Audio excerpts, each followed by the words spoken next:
1/a plus 1/b plus 1/c is equal 9/26 అయినట్లయితే a plus b plus c is equal ఎంత మనం find out చేయాలి.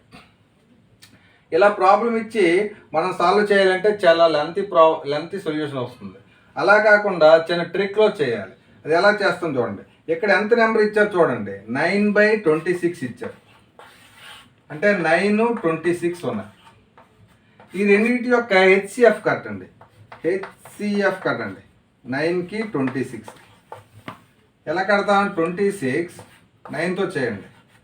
9 2s are 18. 26లో 18 తీస్తే 8 వస్తుంది. మళ్ళీ 9కి చేయండి. 8 1s are 18. 9లో 8 తీస్తే 1 వస్తుంది. ఈ 8 తీసుకురండి. 1 8s are 8 0 వస్తుంది. ఇక్కడ ఏ నెంబర్లు వచ్చాయి? ఇక్కడ 2 1 8 వచ్చింది. అంటే a is equal to 2, b is equal to 1, c is equal to 8. a is equal to 2, b is equal to 1, c is equal to 8. మనకి ఏం కావాలి? a plus b plus c వస్తుంది. a plus b plus c కావాలి. అంటే 2 plus 1 plus 8. 2 plus 1 3, 3 plus 8 11. 11 అనేది answer అవుతుంది.